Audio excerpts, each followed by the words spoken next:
রাজপথে তারুণ্যের বিপ্লবে ফ্যাসিবাদের পতন ঘটাতে হবে, বললেন নূর। এদিকে যুক্তরাষ্ট্রের সঙ্গে আবার সম্পর্কের টানাপোড়েন।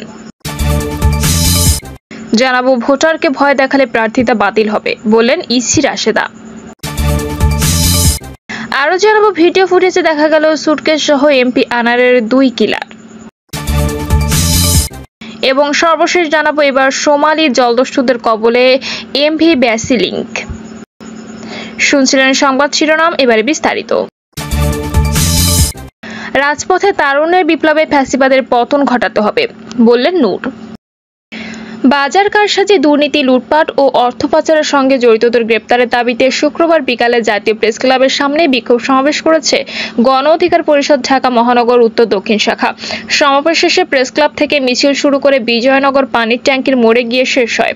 বিক্ষোভ সমাবেশে গণ অধিকার পরিষদের সভাপতি ডাকসুর সাবেক নুরুল হক নূর বলেন, স্বরাষ্ট্রমন্ত্রী কয়েক ঘন্টার এমপি আনারের হত্যার তথ্য দিলেন, অথচ 1 যুগ পার হলেও সাংবাদিক সাগর রুনি হত্যার তথ্য দিতে পারেন না। তার মানে সরকার হত্যাকারীদের রক্ষা করছে। দুর্নীতি ও গণতন্ত্রকে বাধাগ্রস্ত করায় সাবেক সেনা প্রধান জেনারেল আজিজকে যুক্তরাষ্ট্র নিষেধাজ্ঞা দিয়েছে। জেনারেল আজিজ তার প্রভাব খাটিয়ে তার সন্ত্রাসী ভাইদের রাষ্ট্রপতির ক্ষমায় মুক্ত করেছে। নূর বলেন, আজিজের মতো সন্ত্রাসী পরিবারের একজন সদস্যকে সেনা প্রধান কে বানিয়েছে? সাবেক পুলিশ প্রধান বেনজিরের 1000 কোটি টাকার সম্পদ। সাবেক পুলিশ প্রধান বেনজিরকে ডিএমপি কমিশনার থেকে র্যাব প্রধান, পুলিশ প্রধান কে বানিয়েছে? এ দায় সরকার ও সরকার প্রধান এড়াতে পারেন না। আজিজ বেনজিরের মতো আরো অনেক দুর্নীতিবাজ দুর্বৃত্ত আছে, হোক সে ব্যবসায়ী, আমলা, সকলকে গ্রেপ্তার করতে হবে। রাজনৈতিক আন্দোলনের পাশাপাশি দুর্নীতি, লুটপাট, দুর্বৃত্তায়নের বিরুদ্ধে সামাজিক আন্দোলন গড়ে তুলতে হবে। সামাজিক আন্দোলনকে রাজনৈতিক আন্দোলনে পরিণত করে রাজপথে তারুণ্যের বিপ্লবে ফ্যাসিবাদের পতন ঘটাতে হবে। তার জন্য রাজপথে সাহসী নেতৃত্ব প্রয়োজন। মুক্তিযুদ্ধের মতো তরুণদের এগিয়ে আসতে হবে। গণ অধিকার পরিষদের সভাপতি বলেন, সরকার প্রধান 40 থেকে 42টা টেলিভিশন আর পত্রপত্রিকার সাংবাদিক ডেকে বারবার ভোট নির্বাচন নিয়ে মিথ্যাচার করছে। লুটেরা, চোর, ডাকাতরা জনগণের ভোটাধিকার কেড়ে নিয়ে জোর জবরদস্তি করে দেশ চালাচ্ছে। এভাবে দেশ চলতে পারে না। প্রধানমন্ত্রী বলেছেন, দেশ ভাড়া দিয়ে তো ক্ষমতায় থাকবো না। ভাড়া দেবেন কি? দেশ তো ভারতের কাছে বিক্রি করেই ক্ষমতায় আছেন। আপনারা ভারতের ইজারাদার হয়ে দেশ চালাচ্ছেন, আর বন্ধুরাষ্ট্র আপনাদের এমপিদের হাড় মাংস আলাদা করে হত্যা করেছে। আমরা প্রতিহিংসার রাজনীতি চাই না। চাই সরকারকে অনুরোধ করবে, এখনো সময় আছে। নিজেদের ভুলের জন্য জনগণের কাছে ক্ষমা চান। সুষ্ঠু নির্বাচন দিয়ে জনগণের অধিকার ফিরিয়ে দিন। গণ অধিকার পরিষদের সাধারণ সম্পাদক মোহাম্মদ রাশেদ খান বলেন, দেশটা আজ খাদের কিনারে। সাবেক সেনাপ্রধান, পুলিশ প্রধানদের দুর্নীতি, অপকর্ম আন্তর্জাতিক মহলের কাছে বাংলাদেশিদের হেয় প্রতিপন্ন করেছে। আজিজ বেনজিরা গণতান্ত্রিক প্রতিষ্ঠান ধ্বংস করে মাফিয়াতন্ত্র কায়েমে সরকারকে সহযোগিতা করেছে। এখন সরকার বলছে তাদের দায় নিবে না। প্রশাসনে আর যারা আজিজ বেনজির আছে, এই ঘটনা থেকে তাদের শিক্ষা নেওয়া দরকার। সরকার প্রধান বলেছেন, বঙ্গোপসাগরে ঘাঁটি করার প্রস্তাব দিয়েছিল এক শ্বেতাঙ্গ। আমরা জানতে চাই, ঘটনা সত্যি হলে তার নাম বলেন। আর কারা খ্রিস্টান রাজ্য বানাতে ষড়যন্ত্র করেছে, আপনার কাছে তথ্য থাকলে সেগুলো জাতির কাছে খোলাসা করেন। অন্যথায় বক্তব্যের বিশ্বাসযোগ্যতা নিয়ে প্রশ্ন তৈরি হবে। যুক্তরাষ্ট্রের সঙ্গে আবার সম্পর্কে টানাপোড়েন।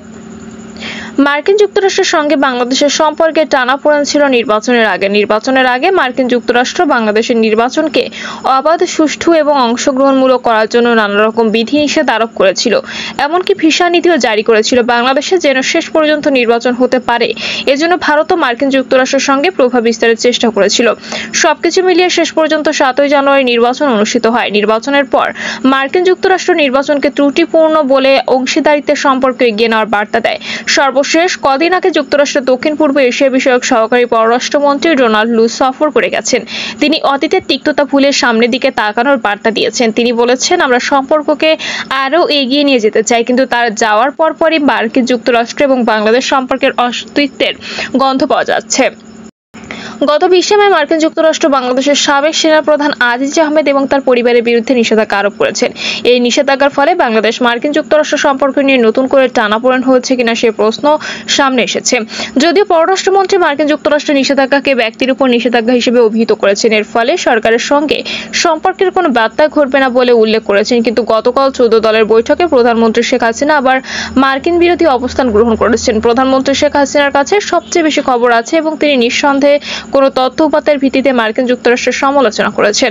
প্রধানমন্ত্রী 14 দলের বৈঠকে বলেছেন, দেশের অংশ ভাড়া দিতে দিয়ে বা কারো হাতে তুলে দিয়ে আমি ক্ষমতায় যেতে চাই না। ক্ষমতায় দরকার নেই। যদি জনগণ চায় ক্ষমতায় আসবো, না হয় ক্ষমতায় আসবো না। আমি জাতির পিতা বঙ্গবন্ধু শেখ মুজিবের মেয়ে।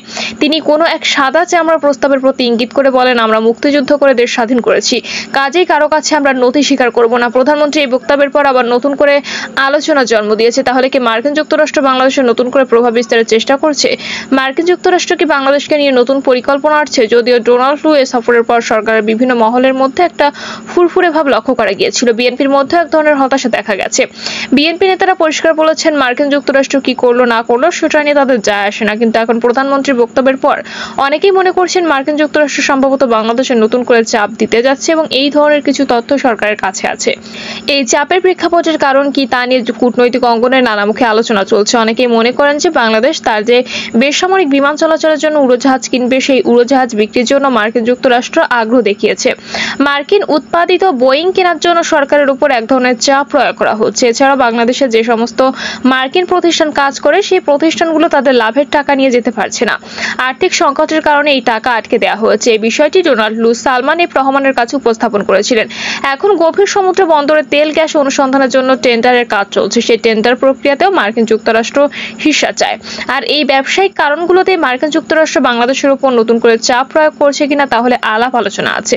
আবার অনেকেই মনে করেন সাম্প্রতিক সময় বাংলাদেশের চীনের দিকে ঝুঁকে পড়ানোর জন্য মার্কিন যুক্তরাষ্ট্র হয়তো নতুন করে চাপ প্রয়োগ করছে। ভোটারকে ভয় দেখালে প্রার্থিতা বাতিল হবে, বললেন ইসি রাশেদা। নির্বাচন কমিশনার রাশেদা সুলতানা বলেছেন, ভোটারদের ভয় দেখানো যাবে না, সবাইকে অবশ্যই আচরণবিধি মেনে চলতে হবে। কোনো প্রার্থী কারো বলয়ের মধ্যে গিয়ে ভোটারদের ভয় দেখালে তার প্রার্থিতা বাতিল করা হবে। পরে আদালতে যেতে চাইলে যাবেন, না হলে আমাদের কিছু করার থাকবে না, কারণ আমরা কোনো অন্যায় প্রশ্রয় দেব না। ইসি রাশেদা সুলতানা বলেন, আমরা দেখছি ভোটারদের সাথে প্রার্থীদের সম্পর্ক ভালো নেই, তাই নিজেদের মধ্যে কাটা ছোড়াছুড়ি না করে ভোটারদের কাছে যান, তাদের সাথে ভালো সম্পর্ক করেন, তাদের কাছে টেনে নিয়ে ভোট চান, কারণ তাদের ভোটেই আপনাকে নির্বাচিত হতে হবে। তিনি বলেন, প্রার্থীদের আচরণবিধি মেনে নির্বাচনে প্রচার প্রচারণা চালাতে হবে। বিনা কারণে একজন অপরজনকে আক্রমণ করে কথা বলা যাবে না। আপনাদের মূল্য লক্ষ্য প্রতিটি কেন্দ্রে ভোটারদের শতভাগ উপস্থিতি নিশ্চিত করতে হবে। আর ভোটাররা যাতে নির্বিঘ্নে পছন্দের প্রার্থীকে ভোট দিতে পারেন সে বিষয়ে লক্ষ্য রাখতে হবে। তিনি আরো বলেন, নির্বাচন ব্যবস্থা গণতন্ত্রের বড় চাবিকাঠি। এটি ধ্বংস হয়ে গেলে গণতন্ত্র বলে কিছুই থাকবে না। বিষয়টি বিবেচনা করে নির্বাচন কমিশন বাংলাদেশের সব নির্বাচন অবাধ, নিরপেক্ষ, সুষ্ঠুভাবে সম্পন্ন করার চেষ্টা করেছে। ভোটের মাঠে সব ধরনের অপ্রীতিকর ঘটনা আইন শৃঙ্খলা বাহিনী শক্ত হাতে প্রতিহত করবে। ভিডিও ফুটেজে দেখা গেল সুটকেস সহ এমপি আনারের 2 কিলার। ঝিনাইদহ 4 আসনের সংসদ সদস্য আনোয়ারুল আজিম আনার হত্যাকাণ্ডে 2টি ভিডিও ফুটেজ প্রকাশ করেছেন ভারতীয় সংবাদ মাধ্যম টাইমস নাও। এতে দেখা যাচ্ছে 2 ব্যক্তি ফ্ল্যাট থেকে বের হচ্ছেন এবং একটি বড় সুটকেস নিয়ে লিফলেট কাছে দাঁড়িয়ে আছেন। অন্য একটি ফুটেজে দেখা যাচ্ছে ওই দুজন সুটকেস নিয়ে আবার ফ্ল্যাটে ঢুকছেন। পুলিশের বিবৃতির বরাতে টাইমস নাও ও এনডিটিভি জানিয়েছে, ওই সুটকেসে পলিপ্যাকে ভরা ছিল এমপি আনারের লাশের খণ্ড বিখণ্ড অংশ। নিহতের হাড়গুলোকে ছোট ছোট টুকরো করে কেটে ফেলা হয়েছিল এবং চামড়াও ছাড়িয়ে নেওয়া হয়েছিল যাতে পরিচয় নষ্ট করা যায়। তারপর সুটকেসে প্যাকেটগুলো ভরে ফ্ল্যাট থেকে বের করে নিয়ে কলকাতার বিভিন্ন অঞ্চলে ফেলে দেন খুনিরা। আর ভিডিও ফুটেজে দেখা 2 ব্যক্তি এমপি আনারের কন্ট্যাক্ট কিলার। পুলিশ সন্দেহ করছে আনোয়ারুল আজিমকে কলকাতার ওই ফ্ল্যাটে একজন নারীর প্রলোভন দেখিয়ে নেওয়া হয় এবং তারপর কন্ট্যাক্ট কিলাররা তাকে খুন করে। নিহতের মরদেহ টুকরো টুকরো করতে জিহাদ হাওলাদার নামে এক কসাইকে মুম্বাই থেকে বিশেষভাবে কলকাতার নিউ টাউনে আনা হয়েছিল। পশ্চিমবঙ্গ সিআইডি জানিয়েছে, জিহাদ বাংলাদেশি। এমপি আনার হত্যার 2 মাস আগে তাকে ভারতে আনা হয়েছিল। সন্ধ্যায় তাকে গ্রেপ্তার করা হয়েছে। তাকে বিচারকের মুখোমুখি করলে 12 দিনের রিমান্ড মঞ্জুর করেন পশ্চিমবঙ্গের বারাসাত আদালত। টাইমস নাও সূত্রে আরো জানা গেছে, আক্তারুজ্জামান শাহিন নামে এক ব্যক্তির নির্দেশে এমপি আনারকে খুন করে লাশ টুকরো টুকরো করেছেন বলে স্বীকারোক্তি দিয়েছেন জিহাদ। আক্তারুজ্জামান বাংলাদেশি বংশোদ্ভূত মার্কিন নাগরিক। এমপি আনারকে হত্যার মূল পরিকল্পনাকারী এই আক্তারুজ্জামান।